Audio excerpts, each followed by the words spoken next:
Ils sont avocats, enquêteurs, proches des victimes, des suspects ou des coupables.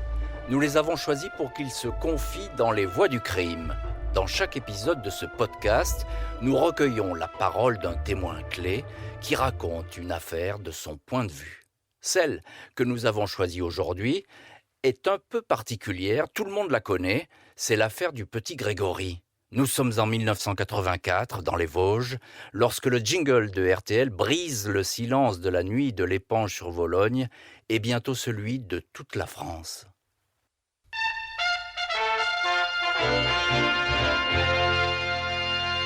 Le corps d'un enfant de 4 ans, dont les pieds et les mains étaient ligotés, a été retrouvé dans la Vologne, une rivière des Vosges. Grégory Villemain avait disparu ce soir vers 17h30. Les gendarmes ont été prévenus par un coup de téléphone anonyme. Les enquêteurs n'excluent pas l'hypothèse d'une vengeance familiale. L'histoire peut paraître simple, tristement familière, mais elle va dérouter la France entière par sa complexité, par le nombre de ses protagonistes et les secrets de famille qui pèsent sur les Villemain. Car si la mère, Christine Villemain, et le père, Jean-Marie Villemain, forment a priori un couple heureux, ils subissent depuis des années, eux et d'autres membres de leur famille, le harcèlement de la part d'anonymes, de la part de corbeaux, pourrait-on dire. Les lettres et les appels haineux se multiplient depuis 1981, avec des railleries, des pseudo-révélations de secrets de famille et même des menaces. C'est leur réussite qui semble susciter les jalousies de leurs collègues et de leurs proches. Après 36 ans de recherche, le mystère reste entier. À ce jour, impossible de dire qui a tué Grégory Villemain. L'hebdomadaire français de faits divers, Le Nouveau Détective, a tenté de lever le voile sur cette affaire dans un hors-série dédié. Les reporters ont été envoyés sur place, ils ont ressorti leur vieux dossier et reviennent sur chaque détail de l'enquête, aussi infime soit-il, d'une odeur de lavande dans une Peugeot 305 au témoignage tardif d'une agricultrice. De nouveaux éléments pourraient aussi bientôt faire avancer l'enquête. De nouvelles recherches ADN vont être pratiquées, avec peut-être à la clé des révélations. Je suis Jean-Alphonse Richard, journaliste à RTL. Pour parler de l'affaire Grégory, Michel Marie, journaliste au Nouveau Détective, est aujourd'hui notre voix du crime.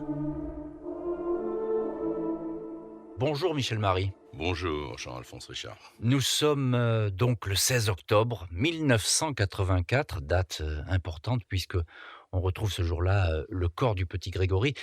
Michel Marie, à l'époque, vous êtes jeune journaliste et vous allez rapidement vous rendre sur les lieux, c'est ça ? Tout à fait. En réalité, et je m'en souviens comme si c'était hier, je rentrais de l'île du Nord. J'avais fait un reportage dans le Nord, 1984.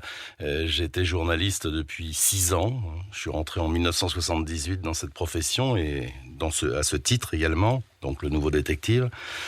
Et j'entends à la radio, donc c'était à mon avis le lendemain, parce que on l'a retrouvé tard, cet enfant. Oui, dans la soirée.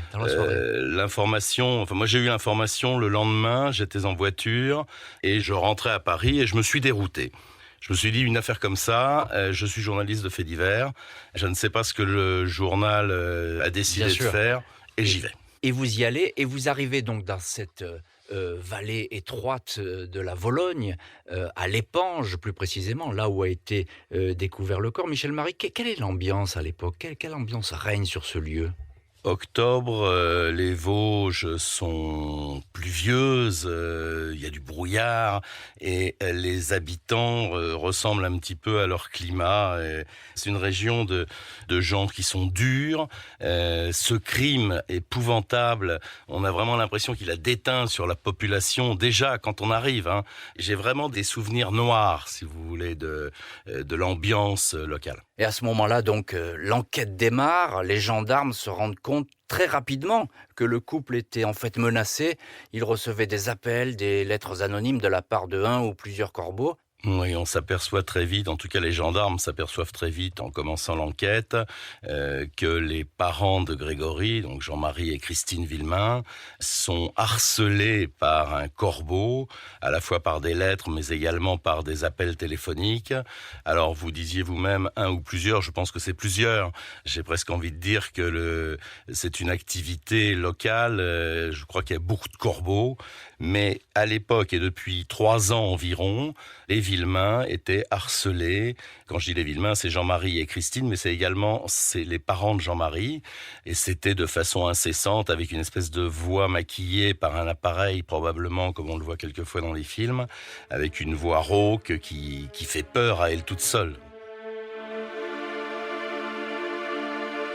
Il y a cette voix rauque effectivement au téléphone, il y a ces courriers qui vont d'ailleurs arriver, y compris après la mort évidemment du petit Grégory. Puis il y a une histoire de famille qui est assez sombre. Il y a une rivalité entre deux familles, les Villemain, les Jacob, on peut voir les choses comme ça? La haine, j'ai envie de dire, remonte à longtemps, elle remonte aux années 30.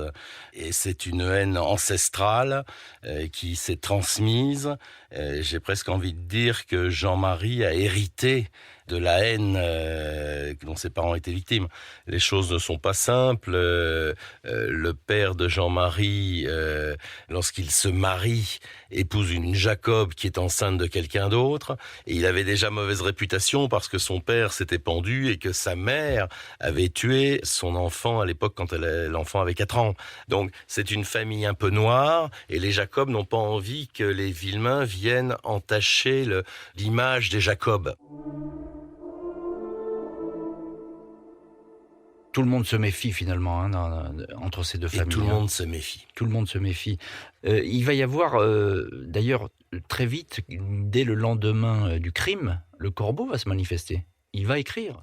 Oui, il y a eu des lettres, il y a eu la lettre de revendication en un premier temps, et puis il y a eu aussi la lettre du lendemain, où en gros le corbeau lui dit « Ton pognon ne remplacera pas ton fils, voilà ma vengeance, pauvre con ». Ouais, qui est une lettre tout à fait brutale et terrible. C'est une lettre brutale, terrible, et qui est très vraisemblablement écrite par quelqu'un de très proche du meurtrier, si ce n'est le meurtrier. Alors justement, ce corbeau, il semble au départ cibler particulièrement Albert et Monique Villemain, les parents. Et puis là, tout d'un coup, et d'autant plus avec la mort de cet enfant, c'est Jean-Marie qui est au cœur du dossier, si je puis dire. C'est lui qui attise la haine. Il y a un incident qui se produit, qui va raviver la colère du corbeau, ou en tout cas des gens qui lui en veulent, alors que depuis un petit moment, le corbeau s'était calmé. On a un peu l'impression, d'ailleurs il le dit dans une de ses dernières lettres, il dit « Ceci est ma dernière lettre ».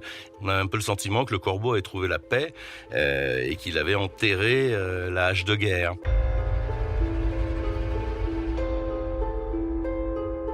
Et cet incident que vous soulevez, c'est le fameux canapé en cuir, c'est bien ça? Alors racontez-nous cette histoire parce qu'elle est peut-être effectivement le déclic d'une haine incroyable. On peut imaginer que c'est le déclic, en tout cas c'est une hypothèse. 2 jours avant la disparition de Grégory, c'est-à-dire le 14 octobre, Jean-Marie Villemain reçoit la visite de son frère Michel, accompagné de son épouse. Le frère était venu lui demander un petit peu, pas un renseignement, mais il voulait son avis pour l'achat d'un vieux véhicule d'occasion. Et à ce moment-là, Jean-Marie vient de faire l'acquisition d'un somptueux canapé en cuir, et il est très fier de son canapé, ce que l'on peut comprendre. Il est déjà propriétaire de ce chalet qui est sur une petite colline, c'est ça? Sur la colline, qui est un joli bâtiment. Il a fait une extension, où il prévoit de faire une extension pour mettre une 2e voiture, la voiture de Christine. Il est en train de commander du vin des Grands Crus, une enseigne locale. En fait, il exhibe un petit peu son aisance matérielle à son frère et à sa belle-sœur, qui eux sont venus pour lui demander un conseil pour acheter une 4L d'occasion dont le plancher est troué par la rouille. Il y a un espèce de décalage. Et Ces gens-là Michel et sa femme, semblent très mal à l'aise. Et je suis pas sûr que Jean-Marie se soit rendu compte à ce moment-là Du décalage. du décalage et de la gêne qu'il occasionnait. Et ça passe pas, cette histoire de canapé en cuir. Il y a cet étalage de richesse, c'est beaucoup dire, parce qu'il faut quand même le dire, Michel Marie, les Villemain sont pas des gens fortunés. Lui, on le surnomme absolument le pas. chef. C'est un contremaître, c'est ça? Il travaille dans une usine de la région, c'est ça? Il vient d'être nommé contremaître dans une usine de la région, une usine qui s'occupe de sièges et de mousses de matelas ou de sièges de voiture.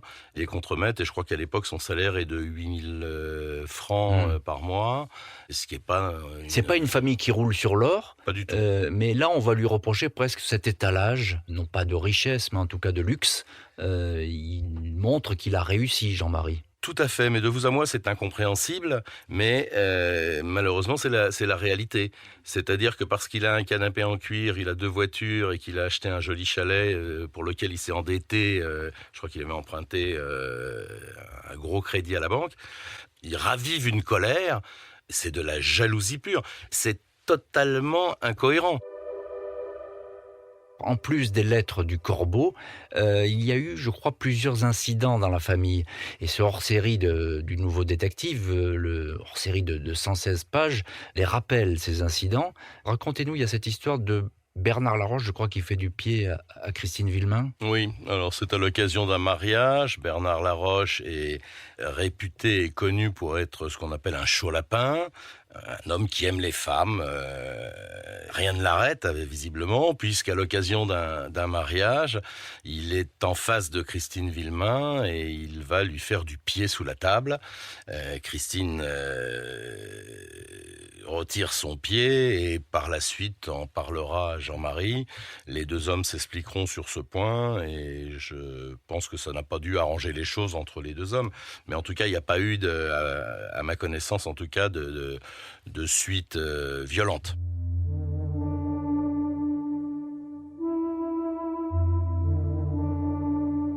Christine est aussi un peu différente des autres belles filles. Elle a quelque chose de plus, Christine. Physiquement, intellectuellement, elle s'habille, elle s'habille Elle est plus bien. moderne. Elle vient d'un autre milieu. Elle vient tout simplement d'un autre milieu. Jean-Marie en est très fier.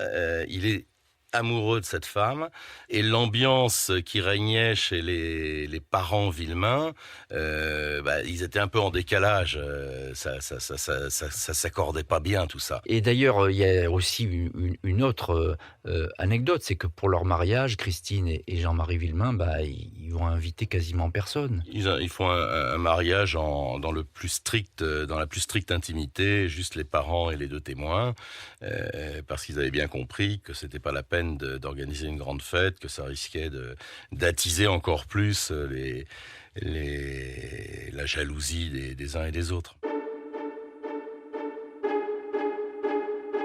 Alors on va revenir à cette enquête qui bat son plein, qui se déroule, qui va connaître de multiples rebondissements. Pendant les 6 premiers mois après la mort du petit Grégory, vous êtes donc, vous, en permanence quasiment sur les bords de la Vologne. Quels sont à cette époque-là les résultats de votre enquête? Est-ce que vous rencontrez beaucoup de monde? Comment ça se passe? Effectivement, je suis resté longtemps sur les bords de la Vologne. J'ai été remplacé par moments. Enfin, il y a eu des allées et venues, mais j'y suis resté plusieurs mois. L'idée pour tous les journalistes de détectives, c'est de voir les témoins, de voir les proches. C'était parfois compliqué, parfois ça fonctionnait. C'était de suivre, en tout cas, semaine après semaine, l'avancée à la fois de l'enquête et puis également quand on pouvait récupérer l'interview d'un témoin, d'un proche, d'un voisin, ou les confidences d'un gendarme, ou même celles du juge d'instruction, puisqu'il était assez ouvert. Alors on sait justement qu'il va y avoir des dissensions entre la gendarmerie, entre la police. Le juge d'instruction va se retrouver aussi au milieu. Vous sentez déjà ce malaise qui se dessine Pas au début. Pas au début. Au début, j'ai l'impression que les gendarmes étaient dans la bonne direction et le juge aussi. Enfin, en tout cas, le groupe enquêteur de la gendarmerie et le juge d'instruction, jusqu'à l'interpellation de Bernard Laroche, on a l'impression que c'était assez cohérent. L'enquête fonctionne. L'enquête fonctionne. Bon, on interpelle Bernard Laroche parce qu'il a un hiatus dans son emploi du temps. Si vous voulez, au tout début, ils interrogent tout le monde pour savoir qui était où. Et le seul qui s'est mélangé les pinceaux, c'est Bernard Laroche, sur une histoire d'horaire. Et à partir de là, c'est le premier problème que trouvent les gendarmes. Et à partir de là, évidemment, il s'intéresse à lui. Alors justement, il y a ce premier coup de théâtre, c'est tout de même cette arrestation, évidemment, de Bernard Laroche, qui change la donne dans cette enquête bien mystérieuse.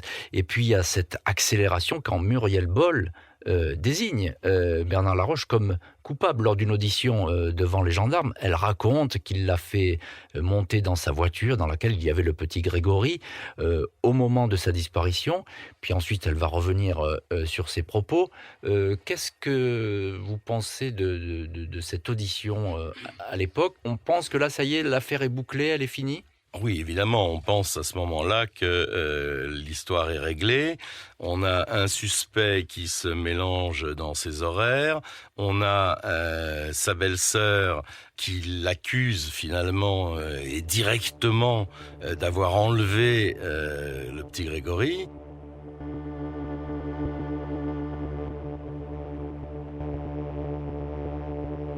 Dans sa première audition, elle est extrêmement précise. Elle dit que ce jour-là, elle sortait de l'école, elle était sur le point de prendre son autobus, que Bernard Laroche était en voiture avec sa 305 verte, qu'il l'a hélée et qu'il lui a proposé de la raccompagner. Et qu'elle est donc montée avec Bernard Laroche, et que chemin faisant, ils se sont arrêtés, donc pas très loin de la maison des Villemain, du chalet, qui lui a demandé de l'attendre dans la voiture. Il y avait son fils d'ailleurs sur le siège arrière, le fils de Bernard Laroche. Bernard Laroche s'est absenté quelques minutes, il est revenu avec un enfant qui correspond en tout point à Grégory. Il est monté dans la voiture, ils ont roulé encore un peu et Bernard Laroche s'est arrêté à nouveau, il est parti avec l'enfant, il s'est absenté plusieurs longues minutes et il est revenu seul. Voilà ce que dit en substance Muriel Boll. Un peu dans le jargon, on a l'impression, on a envie de dire ça y est, c'est plié. Oui. Et en fait, pas du tout, parce que pour des raisons qui me sont encore un peu troubles, un peu floues, le juge d'instruction va, après avoir mis en examen Bernard Laroche, il va essayer de reprendre en audition et même en garde à vue Muriel Boll. Sauf qu'entre-temps, elle ne tiendra plus les mêmes propos parce qu'elle a très vraisemblablement été reprise en main par sa famille.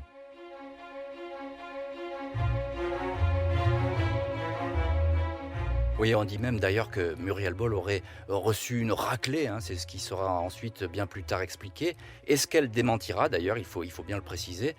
Après cet épisode, Michel Marie, que devient Bernard Laroche? Bernard Laroche est incarcéré et quelques semaines plus tard, il va ressortir sous contrôle judiciaire, c'est-à-dire que le juge considère qu'il n'y a pas suffisamment d'éléments. En fait, le juge considère que c'est pas lui. Donc statu quo, on peut le dire dans l'enquête.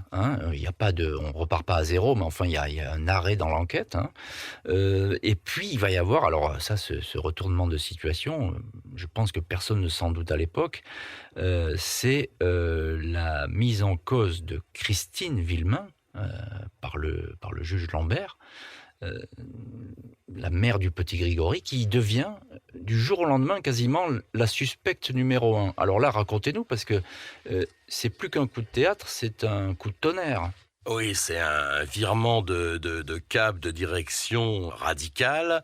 On avait tous le sentiment que l'affaire était réglée, que c'était Bernard Laroche. Du coup, il ressort de prison, même s'il est toujours inculpé, il est quand même libre. Et petit à petit, une espèce de rumeur qui commence à arriver sur les bords d'Épinal, sur les bords de la Vologne. Ça serait la mère, ça serait Christine. Bon, alors faut peut-être y voir derrière une guerre des polices, la police judiciaire qui voulait récupérer le dossier en Oui, pensant... parce qu'il y a deux clans là, hein. Michel Marie, on s'arrête juste une minute, mais effectivement, il y a la gendarmerie qui était plutôt pour la culpabilité, entre guillemets, de Bernard Laroche, et puis la police judiciaire poussée sur la piste de Christine. Il faut quand même le souligner, c'est important. Oui, tout à fait. La police judiciaire ronge son frein. La police judiciaire veut être saisie de ce dossier. Elle va intriguer par tous les moyens pour récupérer ce dossier. Et il faut produire un électrochoc. Les gendarmes sont persuadés que c'est Bernard Laroche, et la police judiciaire, pour trouver une oreille attentive, considère que c'est Christine Que Villemain. c'est Christine. Et Christine va se retrouver donc face au juge. Et le juge d'instruction, qui est peut-être un peu influençable à ce moment-là, semble écouter l'hypothèse de la police judiciaire. Bernard Laroche est remplacé finalement par Christine Villemain. Elle est dans le collimateur de ce juge. Le 24 mars 1985, il est 18h quand les auditeurs de RTL et Christine Villemain entendent les dernières nouvelles concernant l'affaire Grégory. Demain, journée sûrement décisive dans l'affaire de l'assassinat du petit Grégory. Au palais de justice d'Épinal, le juge d'instruction fera connaître la conclusion des experts graphologues sur les lettres du corbeau, Jean-Michel Bézina. C'est en effet demain, aux alentours de 14h, que Jean-Michel Lambert va notifier aux parents de Grégory d'abord, à Bernard Laroche ensuite, qui demeure toujours inculpé de l'assassinat du petit garçon, les conclusions des deux experts en écriture. Mais chacun sait déjà que pour les deux experts, c'est Christine Villemain, la maman de Grégory, qui a probablement écrit la lettre revendiquant l'enlèvement et le meurtre de l'enfant. À ce moment-là, Christine Villemain roule au volant de sa Renault 18, elle est enceinte, et le choc est tellement puissant qu'une crise de saignement se déclenche. Elle est hospitalisée dans la soirée. 5 jours plus tard, c'est Jean-Marie Villemain qui craque. Il saisit son fusil à pompe, il se rend chez Bernard Laroche et le tue. Michel Marie, comment est-ce que vous avez appris cette terrifiante nouvelle ? Oui, je me souviens bien de ce jour-là. C'est terrifiant parce qu'on a un peu le sentiment que lorsque Jean-Marie Villemain a tiré sur la détente de son fusil à pompe, il a tué non seulement Bernard Laroche, mais il a aussi tué l'enquête. Et d'ailleurs, il en convenait en tout cas récemment. Après, c'était assez prévisible parce que Bernard Laroche avait été remis en liberté alors qu'il était toujours inculpé du meurtre de Grégory, qu'on ne donne aucune explication à cette remise en liberté. On le désigne comme le tueur de l'enfant et puis d'un seul coup, On le laisse partir. On le laisse repartir. Et c'est également le moment où Christine Villemain commence à devenir suspect potentiel, même plus que potentiel. Et là, je pense que ça a fait beaucoup dans la tête de Jean-Marie, entre la remise en liberté du meurtrier de son enfant, en tout cas désigné comme tel, et les suspicions qui commençaient à arriver sur son épouse. Il a, comme on dit vulgairement, pété les plombs, et il a pris son arme et il est allé à deux reprises, je crois. Il a une première fois. Il y a une tentative où il a raté son... Non pas, il n'a pas tiré, il n'a pas raté son coup en ce sens, mais ils se sont pas croisés, ou il était en tout cas pas en mesure de l'abattre ce jour-là, et il a recommencé quelques jours plus tard, et là il y a eu un face-à-face, et il a appuyé sur la détente. Et vous le disiez, les suspicions sur Christine Villemain, le 5 juillet 1985, eh bien, la machine judiciaire, elle s'empare de cette rumeur, à tel point que Christine Villemain est inculpée pour le meurtre de son fils. Alors là, effectivement, l'affaire change encore une nouvelle fois, on peut le dire, du tout au tout. Qu'est-ce que vous en pensez, vous, personnellement, à cette époque ? C'est une vraie surprise ? On ne s'attendait pas du tout à cette inculpation. Pour moi, c'est une vraie surprise. Je commençais à comprendre un petit peu comment fonctionnait ce couple. Et pour qu'il y ait une éventuelle culpabilité, il faut d'abord qu'il y ait un mobile. Et je ne voyais pas le mobile de Christine. Je ne voyais pas pourquoi elle aurait tué son enfant. Elle s'entendait bien avec Jean-Marie. Elle en était amoureuse. Alors, c'était peut-être pas forcément parfait. parfait, mais elle n'avait aucun mobile. Alors on a dit un peu à une époque qu'elle en avait marre de vivre sur les bords de la Vologne, dans ce secteur de France, qu'elle avait une amie qui avait épousé un notaire et qui était partie vivre en Afrique, qu'elle rêvait de grands espaces et de quitter la région, mais rien dans le dossier n'établit qu'il y avait un problème dans ce couple, qu'ils étaient pas du tout sur le point de se séparer, de divorcer. Ils l'ont d'ailleurs prouvé par la suite, c'est un couple extrêmement uni.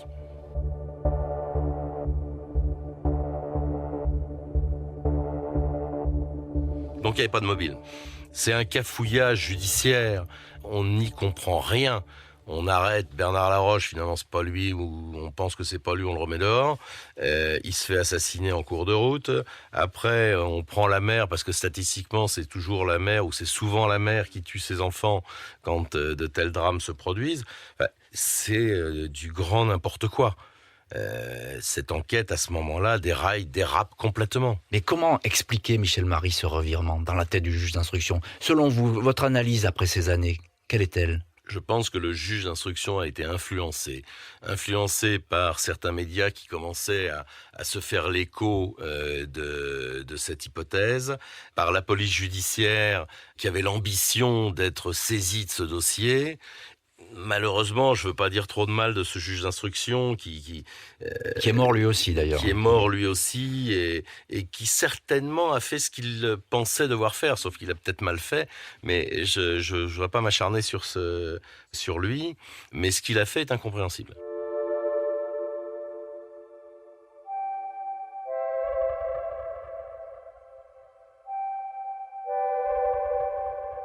Et vous dites que c'est tout simplement que c'est une erreur judiciaire. D'ailleurs, le Nouveau Détective, à l'époque, c'est un des rares journaux à prendre position. C'était pas vous, mais il y avait un autre reporter du journal, envoyé sur place, Jean-Paul Pradier, qui avait écrit, noir sur blanc, la culpabilité de Christine Villemain est mathématiquement impossible. Jean-Paul Pradier, il avait mené une enquête très détaillée, presque minutée, j'ai envie de dire. Jean-Paul Pradier était un excellent journaliste. C'était un journaliste à l'ancienne. Il refaisait les parcours, il chronométrait les parcours, il rentrait partout, il connaissait tout le monde. Il avait, avec son accent du Sud et sa dégaine, là, c'était un grand type d'1m90, il a fait un travail remarquable sur cette affaire. Et lui avait chronométré le trajet entre la sortie de l'usine, récupérer l'enfant chez la nourrice et puis ensuite, etc. C'était mathématiquement impossible, c'est ce qu'il a dit. Et d'ailleurs, par la suite, le juge Simon a fait le même chronométrage et en a tiré les mêmes conclusions. Et elle finira par être mise hors de cause, Christine, hein. Elle aussi a été incarcérée relativement peu de temps et elle a été mise hors de cause, définitivement. Mais le calvaire du couple Villemain est bien loin d'être terminé. Malgré l'absence de preuves, Christine restera longtemps suspecte pour certains enquêteurs et journalistes, mais aussi pour l'opinion publique. Quant à Jean-Marie Villemain, de père éploré, il est devenu meurtrier. En juillet 1985, il attend son procès aux assises pour le meurtre de Bernard Laroche.